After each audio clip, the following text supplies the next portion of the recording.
हाय, मेरा नाम है शिवानी और आप देख रहे हैं द ललन टॉप। एक बार फिर शुरू हमारा प्रोग्राम जिसका नाम है सोशलिस्ट। सबसे पहले करेंगे बात आज के शो में क्या है खास। पीएम मोदी, पुतिन और जिनपिंग साथ में, शहबाज शरीफ ट्रोल। आपको दिखाएंगे इंटरनेट की रैंडमनेस। फिर एक सीईओ की हरकत कैमरे में हुई कैद और सबसे अनोखी चोरी का वीडियो हुआ वायरल। अमेरिका क्या कहता था वाला मीम ओवर यूज हो चुका है, घिस पिट चुका है, कायदे से उसका इस्तेमाल रुक जाना चाहिए था, मगर ट्रम्प भाई साहब इसको पुराना होने ही नहीं देते। उसके बाद अब एंट्री हुई है पीटर नवारो की। अब तक मैं सिर्फ एक पीटर को जानती थी और वो है पीटर पार्कर, लेकिन नवारो के बयान के बाद ऐसा लग रहा है कि ठीक ही था कि एक ही पीटर को जानती थी। वर्ल्ड पॉलिटिक्स में बहुत कुछ हुआ, सोशल मीडिया पर खूब बातें हो रही हैं, सब बताते हैं।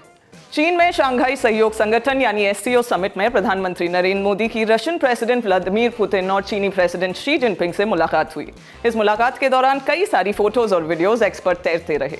चाहे प्रधानमंत्री मोदी का वर्ल्ड लीडर से बात करना हो, चाहे वो पुतिन के साथ गाड़ी में बैठना हो, इन्हीं कारणों से SCO summit, PM Narendra Modi, Donald Trump, Shehbaz Sharif जैसे कीवर्ड्स ट्रेंड में बने रहे।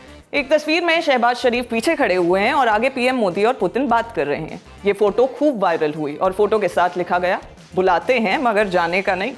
मीम बना कि मैं अपनी प्रॉब्लम्स को उसी तरह इग्नोर करता हूं जैसे पुतिन और मोदी शहबाज शरीफ को इग्नोर कर रहे हैं। एक यूजर ने लिखा, वाह, शहबाज शरीफ की ये बेइज्जती तो हिस्ट्री बन गई। मोदी पुतिन की जोड़ी ने दिखा दिया असली पावर।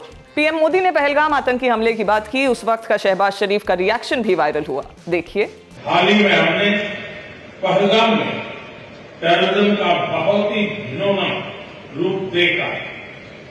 इस दुख की घड़ी में जो मित्र देश हमारे साथ खड़े रहे, मैं उनका आभार व्यक्त करता हूं। यह हमला केवल भारत की अंतरात्मा पर ही आघात नहीं था, यह मानवता में विश्वास रखने वाले हर देश, हर व्यक्ति को खुली चुनौती थी। ऐसे में प्रश्न उठना स्वाभाविक है, क्या कुछ देशों द्वारा आतंकवाद का खुलेआम समर्थन हमें स्वीकार्य हो सकता है? शो की शुरुआत में हमने पीटर नवारो की बात की थी। उनका नाम भी अंग्रेजी और हिंदी में ट्रेंड कर रहा था। एक्चुअली ट्रंप सरकार में ट्रेड कंसल्टेंट हैं पीटर नवारो। इन्होंने कुछ दिन पहले रशिया यूक्रेन वॉर को नरेंद्र मोदी का वॉर बता दिया था। अब इन्होंने कहा है, जब भारत दुनिया का सबसे बड़ा लोकतंत्र है तो वे पुतिन और शी जिनपिंग के साथ गलबहिया क्यों कर रहे हैं। और साथ ही कहा कि भारत के लोग ये समझें कि असल में क्या हो रहा है। भारतीय लोगों की कीमत पर ब्राह्मण सबसे ज्यादा मुनाफा कमा रहे हैं और हम चाहते हैं कि ये सिलसिला अब बंद हो। इस बयान पर लोगों को बड़ा ताज्जुब हुआ। लोगों ने मजे भी लेने शुरू कर दिए। एक यूजर ने लिखा कि अब अमेरिका के लोग भी जीतने के लिए जाति का इस्तेमाल कर रहे हैं। एक कमेंट में पुराना मीम याद किया गया और लिखा, ये बुढ़ा हमारे बीच में बहुत बोलता है। कहा गया किसी ब्रिटिश ने ये आइडिया बताया होगा। कुल मिलाकर हर चीज, हर बात, हर मीम, हर पोस्ट एक ही बात पर अटक जाता है कि अमेरिका क्या कहता था, कौन हो तुम, आज हम कहते हैं। इंटरनेट कितना रैंडम है ये बात हम बताते ही रहते हैं। इस रैंडमनेस में नई और अनोखी बातें जुड़ती रहती हैं। इसी क्रम में brick by brick an algorithm is wilding जैसे सेंटेंसेस बने। अब एल्गोरिथम कितनी ज्यादा अजीब हो सकती है वो दिखाते हैं। एक्स पर एक पोस्ट में 4.09 करोड़ या 40.9 मिलियन व्यू दिखे। माने एंगेजमेंट भरपूर, मगर पोस्ट में ऐसी कोई खास बात नहीं है। पोस्ट क्या है वो दिखाते हैं, क्योंकि ये एक पोस्ट नहीं, सीरीज है।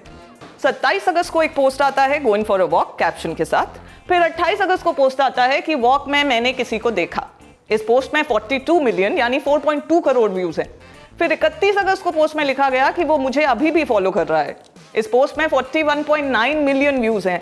बताइए, marketing people are going mad एक मिलियन व्यू के लिए, और यहाँ रैंडम चीजें इस तरह से वायरल होती हैं। इसीलिए कहते हैं कि लाइक शेयर का खेल सब नहीं समझ सकते। केवल रैंडमनेस है जिससे इंटरनेट की दुनिया चल रही है। बाकी जिस क्रिएटर का ये ट्वीट है वो अपनी डरावनी सिनेमैटिक टेप सीरीज के लिए जाने जाते हैं।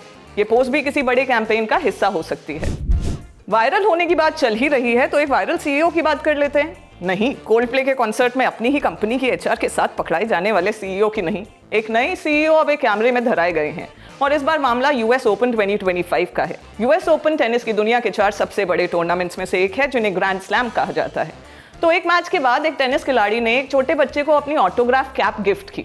बच्चा खुशी हुआ था कि तभी पोलैंड के कंपनी के सीईओ ने कैमरे के सामने ही वो कैप बच्चे से छीनकर अपनी पत्नी के बैग में डाल दी। ये पूरा सीन कैमरे में कैद हो गया और देखते ही देखते वीडियो इंटरनेट पर फैल गया और इन सीईओ का कोल्ड प्लेईकरण हो गया। इंटरनेट बुलीज को कॉल आउट करने में माहिर है और वैसा ही हुआ।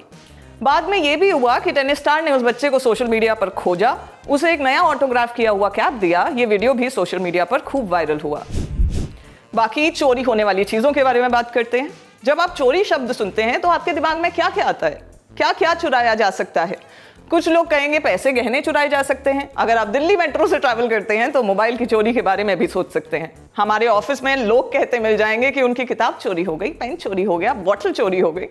कुछ रैपर्स ये भी सवाल पूछो तो कहेंगे कि क्रेडिट चोरी हो गया। लेकिन क्या आप सड़क के चोरी होने के बारे में सोच सकते हैं?